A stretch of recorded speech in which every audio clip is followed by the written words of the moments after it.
화요일 아침 생방송으로 함께하는 제주 포커스입니다. 저는 진행을 맡은 김익태입니다. 한반도에 일요일 휴일 개념을 처음 도입한 거 1895년입니다. 당시 관청은 억지로 쉬게 했지만 시전 상인들은 이를 거부하며 한동안 갈등이 이어졌다고 하죠. 현대적인 공휴일 제도는 1949년 제정한 관공서의 공휴일에 관한 규정에서 시작됐습니다. 공무원만을 대상으로 한 규정이었기에 이름도 공휴일이었습니다. 일반 국민이 국경일이나 명절에 쉴 수 있는 이유가 단지 관공서가 쉬기 때문이라니 참 당혹스러운 일이죠. 이런 비판 탓에 2022년 공휴일에 관한 법률이 제정됐습니다. 이번 27일을 임시공휴일로 지정한 것도 이 법에 근거했습니다. 임시공휴일은 국민에게 긴 연휴와 소비의 기회를 제공하지만 모든 이에게 휴일을 보장해주는 건 아닙니다. 쉬지 못하는 노동자들의 희생 덕분에 우리가 편리한 서비스를 누리고 있는 거죠. 정의로운 사회라면 누구나 동등한 권리와 기회를 누릴 수 있어야 하지 않겠습니까?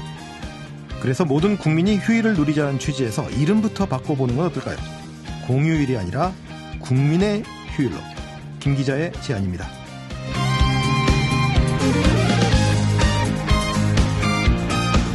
자, 제주 지역 언론사 주요 뉴스부터 살펴보겠습니다.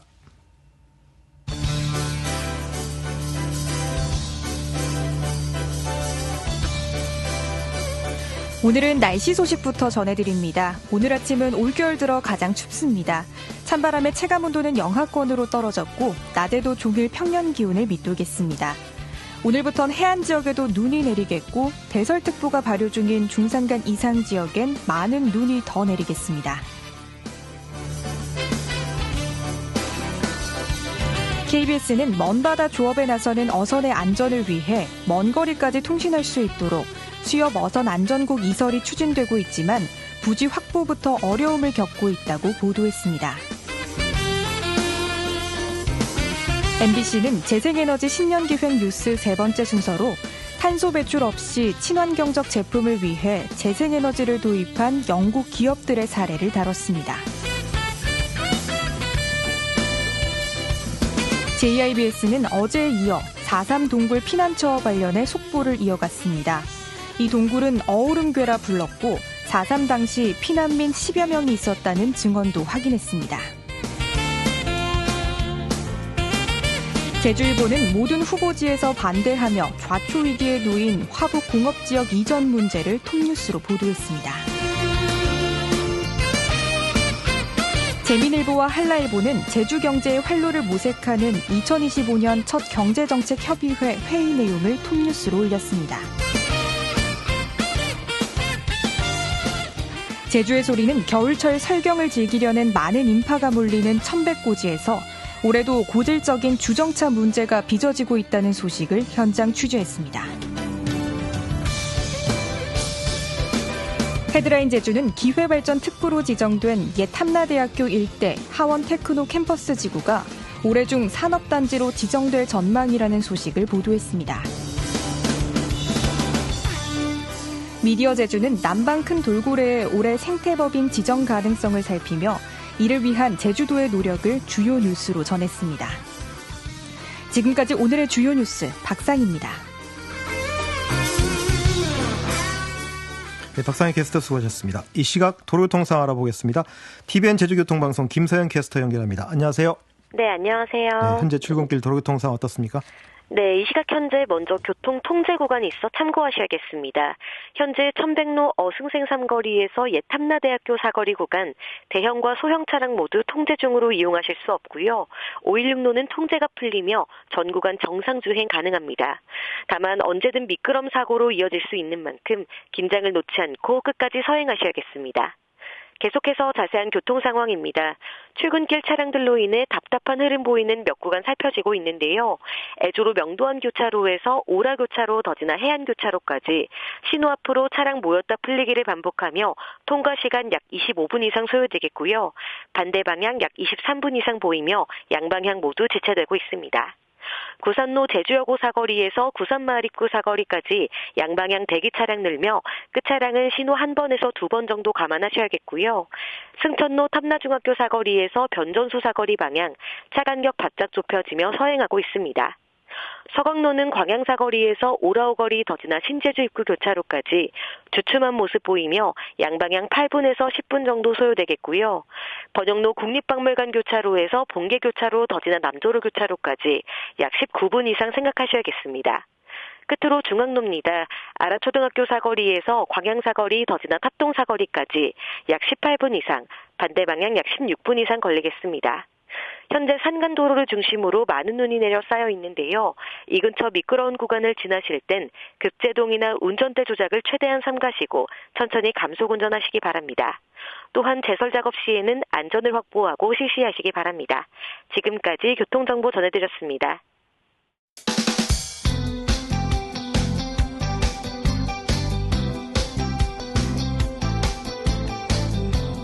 제주시 99.1, 서귀포시 95.3, 서부정 103.7MHz, 요망진 라디오 KBS 제1라디오가 삼촌들 족끝이 느량이 식후다.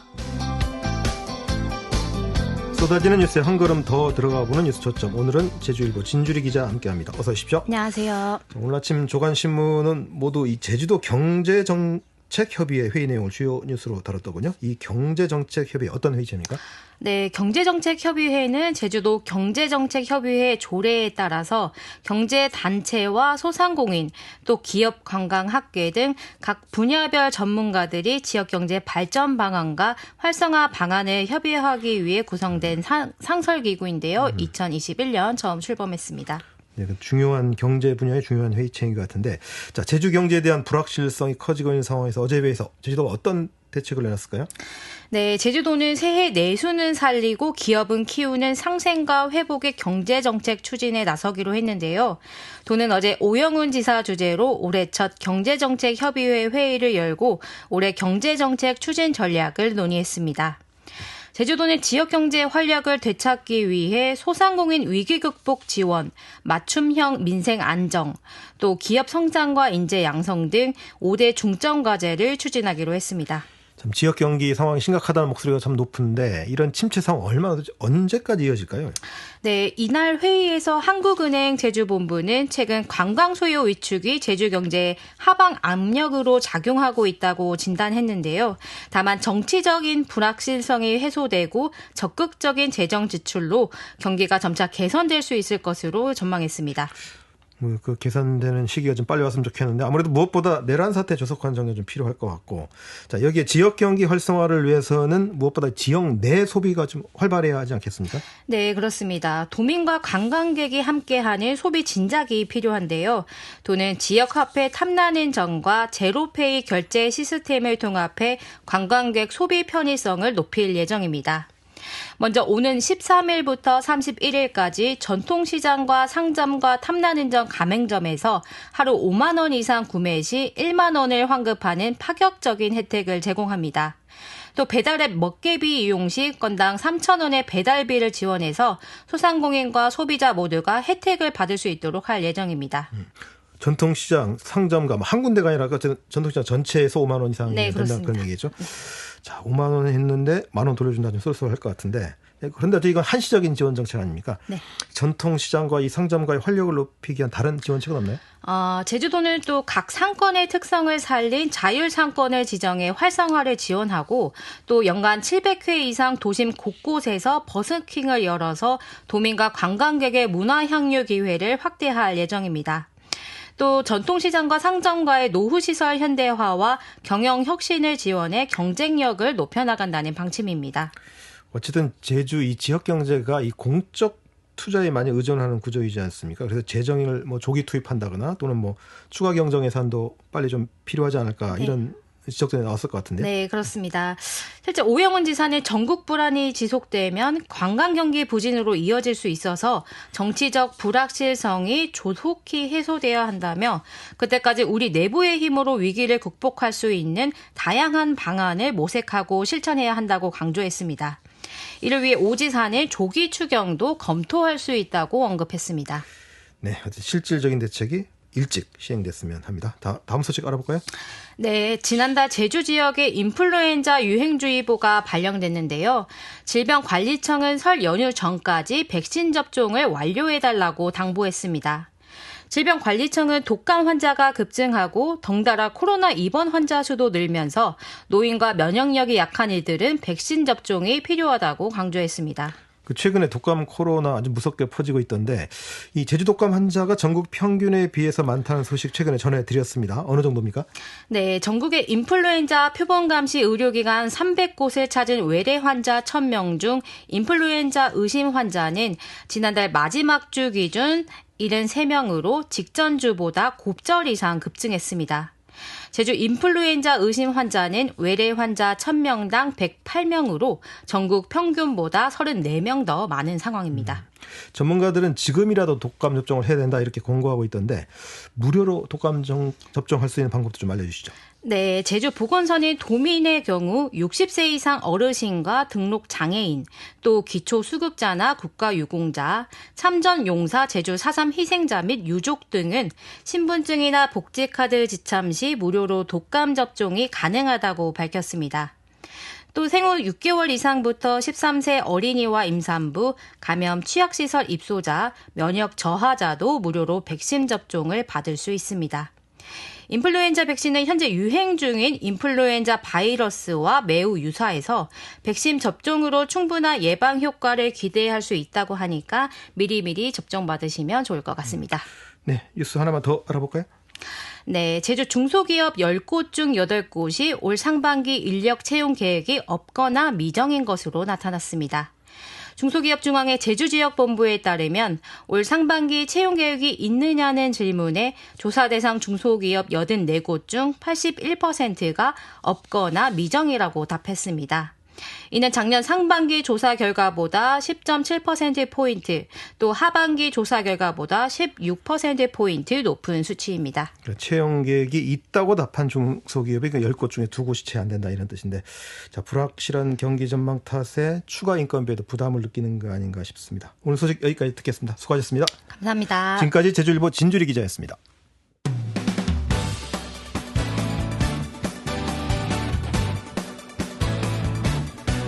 지피가 이신 뉴스, 노실계 배려보는 제주포커스다.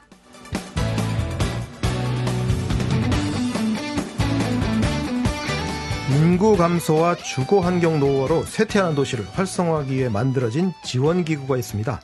이 제주 도시재생지원센터라고 하는데요. 이 센터의 신임 원장으로 라이문 전 제주도 15분 도시기획팀장이 위촉됐습니다. 라이문 원장이 꾸려갈 제주 도시재생지원센터, 어떤 목표를 가지고 사업을 진행할지 이야기 나눠보겠습니다. 축하드립니다. 네, 고맙습니다. 취임 소감부터 간단히 말씀해 주실까요? 네. 일단은 뭐 지금 새로운 자리라 익숙해지려고 좀 노력하고 있다라고 하는 말씀드리겠고요.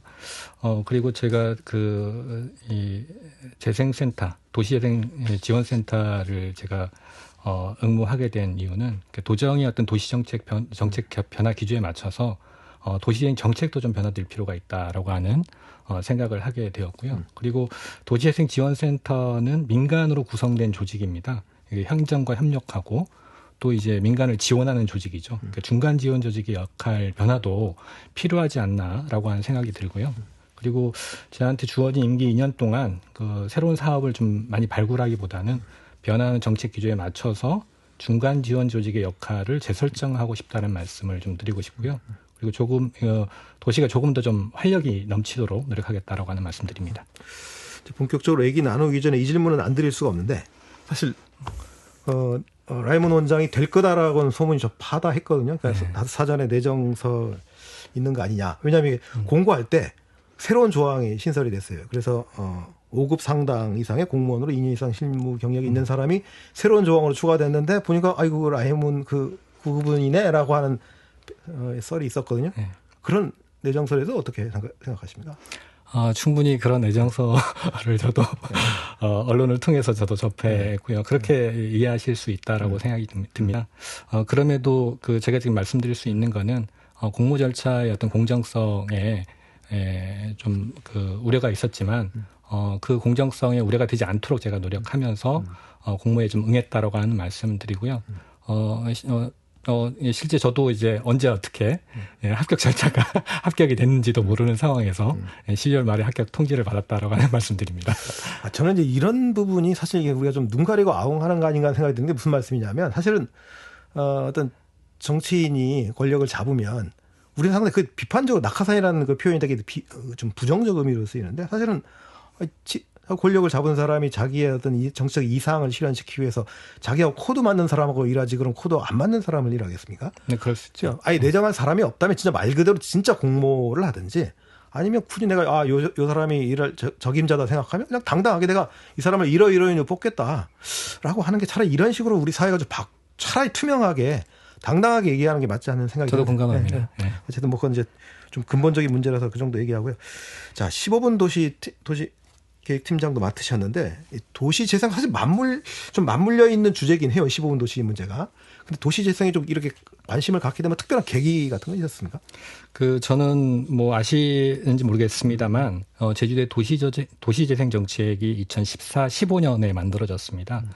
그때 전략계획이 수립됐는데 그리고 제주시 원도심과 관련해서는 모관지 활성화 계획이 수립됐습니다. 그 계획을 수립할 때 같이 참여했던 초기부터 전문가 중에 한 사람이었습니다. 아마 도시재생에 대한 관심은 아마 이 시기부터라고 보시면 될 것 같고요. 도시재생도 사실은 이제 도시의 성장을 목표로 하고 있지만 쇠퇴 안에서의 어떤 주민들의 어떤 공동체의 문제, 삶의 문제를 다룬다라고 보시면 될 것 같습니다.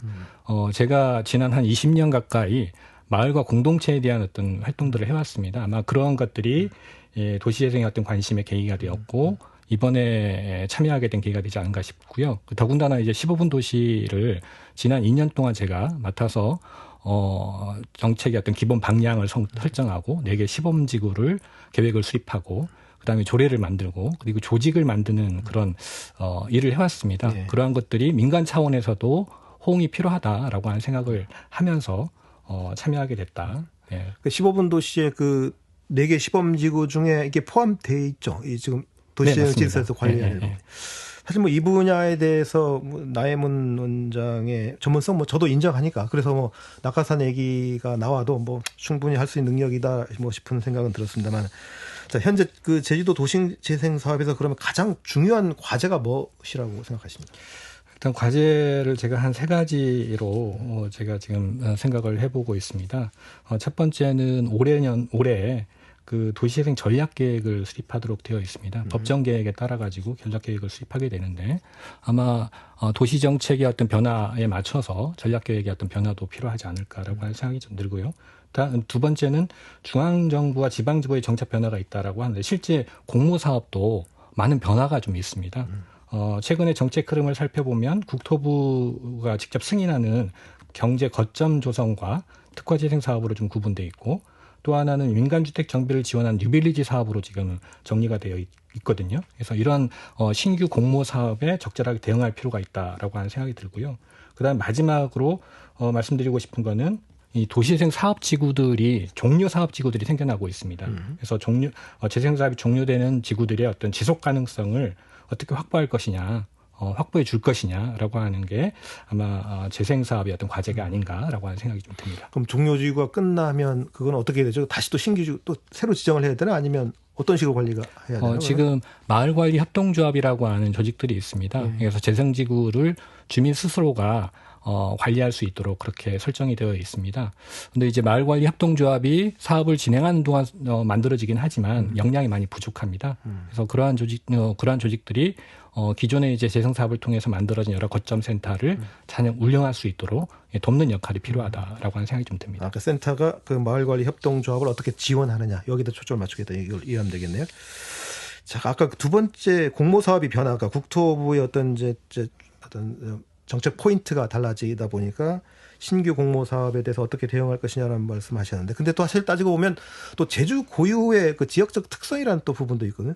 어쩌면 이게 또 충돌할 수도 있을 것 같은데, 이건 어떤 식으로 우리가 조절해야 된다고 보십니까? 저는 이제 충돌하기보다는 제주 고유의 어떤 도시 특성을 한 3가지로 좀 살펴보면 하나는 이제 도농이라고 하는 공간 구조와 그다음에 남북으로 이제 도시가 형성되어 있는 공간적 특성이 있습니다. 특히 이제 도시 재생 지역은 구도심을 지역으로 이루어지고 쇠퇴 지역을 중심으로 이루어지고 있다라고 하는 측면을 좀 봐야 될 것 같고요. 네. 그다음 또 하나는 경제나 산업적 특성이 있습니다. 관광과 농업으로 이제 형성이 되어 있는 그런 산업적 특성들을 좀 고려할 필요가 있고, 또 그리고 또 하나는 오랫동안 제주의 어떤 마을들, 도시의 마을도 마찬가지지만 공동체적인 어떤 유대감이 형성되어 있는 것들을 볼 수가 있는데 이러한 부분들을 이러한 부분들의 어떤 지역적 특성들을 고려해서 도시 재생 전략을 그 특성에 맞게 설계할 필요가 있다라고 생각이 좀 듭니다. 그러니까 그렇게 된다면 변화되는 어떤 정책 기조하고도 맞출 수 있지 않을까라고 하는 생각이 들고요. 다만 이제 뉴빌리지와 같은 새롭게 이제 신규로 이제 제안된 사업들은 낙후된 도시, 그러니까 주거 지역을 좀 재생해야 되는 그런 부분들이 있기 때문에 이런 지역들은 민간 주택 정비를 원하는 주민들이 있어야 되거든요. 그러니까 이런 부분이 좀 조직하기가 좀 어려운 부분이 있다라고 하는 말씀 좀 드리고 싶습니다. 자, 이제 새로운 사업을 하려면 그 기존의 센터가 어떠한 성과를 냈고 어떤 한계가 있는지에 대한 평가가 있어야 새로운 사업도 낼 수 있을 것 같은데 그럼 그동안 센터에서 운영했던 도시재생 사업 성과와 한계 어떻게 평가하고 계십니까? 도시재생 사업이 시작된 지 지금 올해 10년이 되었다고 합니다. 그래서 아마 올해 제가 볼 때 한 10년의 어떤 성과와 과제라고 하는 주제로 해서 공론의 장이 좀 필요하지 않은가라고 하는 생각이 좀 들고요. 그럼에도 이제 지난 10년 동안에는 한 3개 영역에서 성과가 있지 않았나라고 하는 생각이 좀 드는데 첫 번째는 어쨌거나 11개 도시재생 사업지구가 선정이 되면서 한 1,800억 원 정도의 사업비가 투자됐다. 이것도 저는 성과라고 보여집니다. 그리고 두 번째는 재생지구별 다양한 거점 시설들이 조성이 되어 있습니다. 주민 교육과 체험, 그다음 전시나 돌봄 또는 마을 도서관. 잘 아시겠지만 김영수 도서관이 이제 대표적인 사례인데 그런 다양한 주민 교류 공간들이 만들어졌고 그다음에 공유 오피스라든가 공유 주방, 그다음에 오케이션, 마을 식당이나 카페 이런 어떤 창업 지원 공간이라든가 일자리 공간, 소득 활동 공간들이 만들어졌다라고 생각을 합니다. 그리고 세 번째는 좀 전에 말씀드린 것처럼 사업지구마다 마을관리 사회적 협동조합이라고 하는 조직들이 만들어서 주민주도적으로 주민자치적으로 주민 역량을 기르면서 이 조직들이 기존의 이제 거점 시설, 재생 사업으로 만들어진 거점 시설을 운영하게 되었다. 이런 것들이 성과가 아닌가라고 하는 생각이 좀 듭니다. 좀 성과만 말씀하셨는데 또 한계 부분도 분명히 있을 것 같아요. 예를 들어서 지금 이게 조직의 특성, 조직을 정의할 때 중간 지원 조직이라는 말을 참 많이 하던데, 그러니까 중간 지원이라는 게 행정과 주민 사이를 또 연결한다는 그런 의미로 우리가 해석을 해야겠죠. 네, 중간 지원 조직이라는 게. 근데 이게 또 자칫 보면 공무원이 해야 될 일을 또 중간 지원 조직이 떠나는 거 아닌가? 자기는 책임지지 않고 이런 식으로 또 비판 좀 약간 오해하시는 분도 있을 수 있을 것 같은데, 이 중간 지원 조직이라는 의미의 관점에서 봤을 때 어떤 권한의 한계라든지 아무래도 공무원이 직접 하는 것보다 당신은 공무원이야 민간이야 성격이 좀 애매한 단체이지 않습니까? 그 과정에서 나타나는 여러 가지 어려움도 분명히 있었을 것 같은데 그런 좀 한계나 그런 부분 없었을까요? 일단 예산이 이제 행정에서 나오는 예산이기 때문에 예산에 따라서 이 광역센터, 그러니까 중간 지역의 역할도 이제 규정이 되고 있다라고 하는 측면에서 명확하게 한계가 있다라고 보여지고요. 그리고 주민들의 어떤 지원 역할은 교육과 그다음에 어떤 주민 조직을 관리하는 역할들을 하게 됩니다. 행정은 기본적으로 사업비를 직접 시행하는 것들은 행정이 맡아서 하죠. 그러다 보니 서로가 이제 바라보는 지향점이 다르다 보면 여기에서 이제 갈등이 빚어질 수가 있고요. 행정과 민간의 갈등도 빚어질 수 있지만 또 하나는 이제 민간 안에서의 또 갈등이 빚어질 수가 있습니다. 그 사업지구 안에서 여러 주체들이 민간 주체들이 만들어지다 보면 그거를 이제 관리하는 역할이 또 갈등을 조정하는 역할도 이런 지원센터에서 해야 되는데 지원센터의 어떤 역량이 또 부족해서 그 역할을 충분하게 하지 못하는 경우가 빈번하게 발생할 수 있다라고 중요한 보여집니다. 부분 말씀해 주신 것 같은데 어쨌든 이게 결국 도시 재생하려면 주민들이 참여하고 협력이 돼야만 이게 가능한 건데 이 문제 해결하기 위해서 어떤 방법 고민하고 계십니까? 예. 아마 지난 10년의 과정에서 가장 어려운 부분이 아니었나라고 하는 생각이 들고요. 기본은 이제 토론과 교육이라고 생각을 합니다. 그 토론과 교육의 장이 좀 많이 만들어져야 된다라고 생각이 들고요. 특히 이제 저희 광역센터가 위치한 원도심 지역은 다행히 여러 공적기관들이 많이 들어와 있습니다. 그래서 아시는 것처럼 제주 평생교육장학진흥원이라든가 그다음에 소통협력센터라든가 그다음에 제주문화예술재단까지 이제 많이 들어와 있는데 이분들하고 좀 함께 하면서 주민과 소통할 수 있는 장들을 만들어낸다면 여러 가지 가능성이 좀 더 넓어지지 않을까라고 하는 생각이 들고요.